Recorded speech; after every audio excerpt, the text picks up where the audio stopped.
Thank you so much for joining us for this episode of Leading Change. My name is Ema Roloff, and I've got Austin with me today, and we're going to be talking about what it's like to be an insurtech, specifically a AI-powered insurtech within the world of insurance with things like legacy platforms and the like.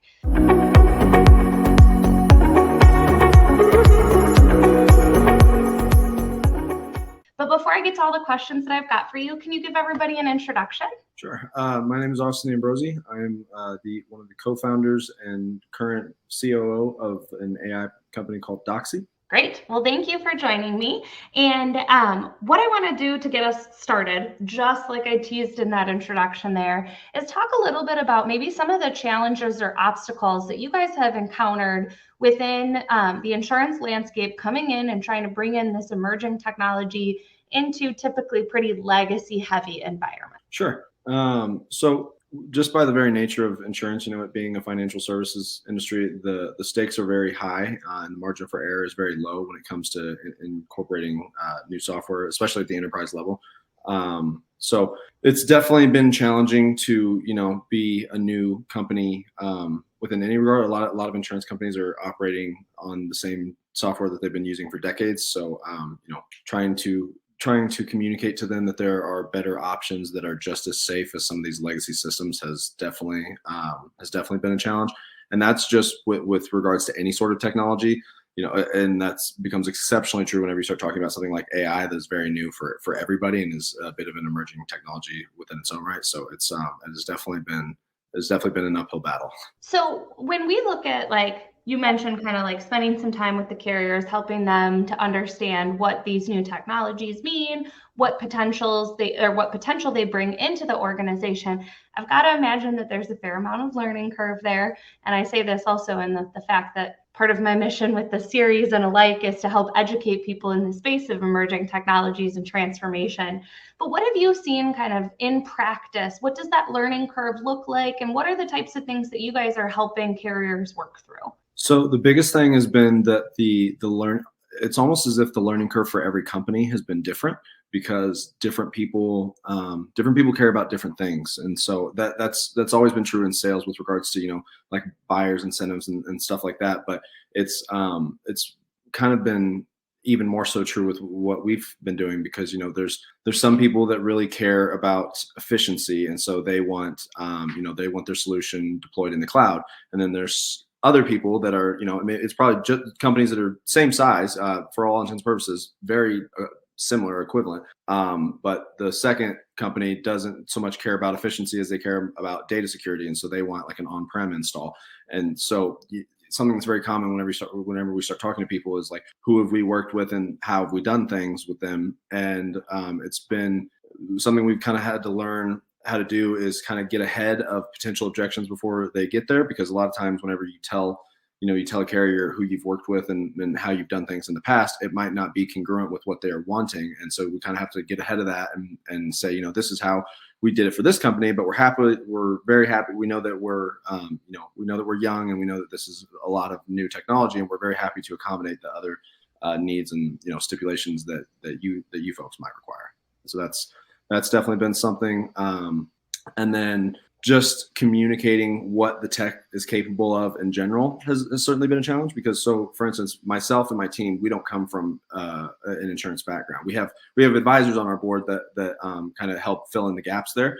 But even with our advisors having, decades of experience in the insurance industry, that those years of experience might not translate to, a particular large carrier that they never worked at. And so it is when you talk about something that's as broad and as powerful as AI, there are so many different ways that even like a niche product, like an unstructured document processor, so many different ways that can be used that it's kind of, there's definitely like a knowledge gap and a bit of a chicken and the egg problem, because on the one hand, you want to ask the carriers what type of workflows they would like to see automated. Because if you're the tech provider, you don't have that inside perspective to know what type of workflows are the most time consuming for them. And so, like from the solution provider side, you want to ask that, and then from the carrier side, we found that some people are even hesitant to bring up certain workflows because they don't believe that it could be automated. And so they think it's kind of a waste of time to even talk about. And so there's definitely a bit of a tug of war there, and kind of getting to,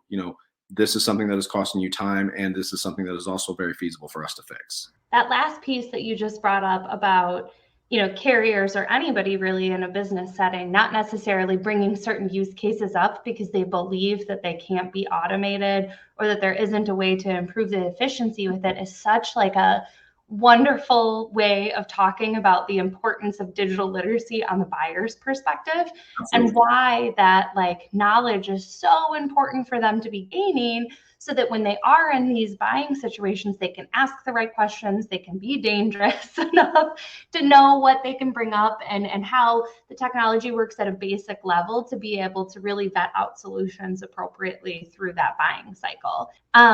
So the last piece that I want to talk with you a little bit about is, so this idea of digital literacy and this learning curve and all of this stuff, like why is it so important for carriers to take advantage of the opportunity to learn about this technology now and be an early adopter? Really, I mean, there's plenty of companies that are leveraging AI here and there, and we're hearing more and more about it, but we're still really in the infancy of being able to implement these technologies. So what are some of the advantages from your perspective of being one of those early adopters? Sure.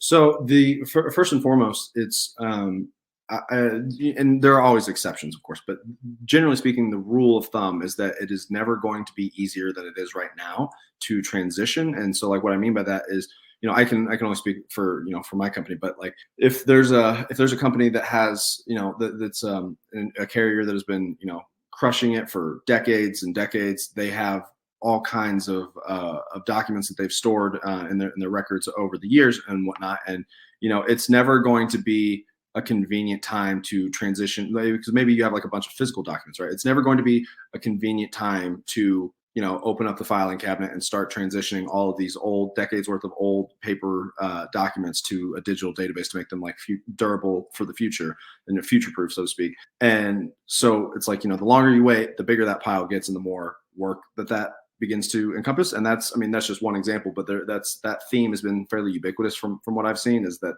the more time that goes on, the more business that gets done, the bigger the companies typically get. And so, trying to integrate anything into like a core part of the infrastructure is always going to be work. It's always going to be a task. And so that task is minimized the sooner that you do it. That's the first part.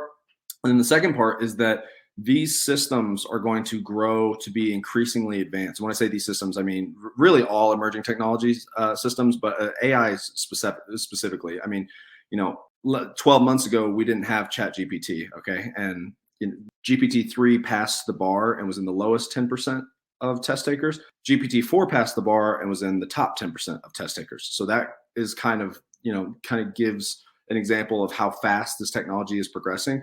And so the benefits of incorporating it now is that there's obviously going to be, with any emerging technology, there's going to be a learning curve. And so you're going to be more well poised to adopt the latest advancements if you get the initial learning curve out of the way sooner rather than later. And I believe wholeheartedly, nobody can predict the future and nobody knows for sure where AI is going. But I think that if business leaders take the initiative to start preparing their systems to interact with smart technology and all of the various different use cases that can stem from that sort of transition, then they're going to be much better positioned to not fall behind as this wave of tech continues to accelerate faster and faster. So bonus points for you for being able to accurately and like no stumble use the word ubiquitous in the conversation, because I like struggled to even say it appropriately now as I was giving you the bonus points for it.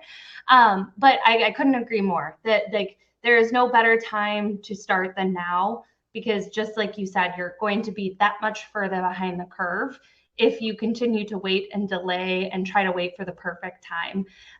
There is no perfect time for anything in life. And even though there's challenges now, there will be challenges when you started a year or two from now as well. So you might as well get started and start reaping the benefits sooner rather than later.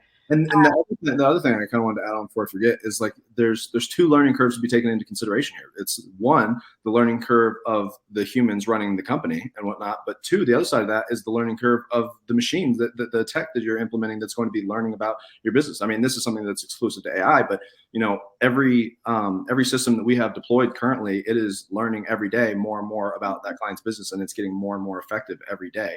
And so, if we and the machines learn faster than we do, so if you have someone whose system has had a year to learn about that company, then it's just going to be night and day. Even if you put the same system in a different company a year later, it's just going to be the difference is incomprehensible. Yeah, all of a sudden you've got a seasoned digital worker working for you and learning just the same way that you have a more valuable employee after they've been with you for some time. Exactly. Well. That's a great point to add. Thank you so much for joining me for the conversation, Austin. For anybody who's watching us, if you're not already, make sure you make your way over, give them a follow, watch the growth of the company over the next couple of years here.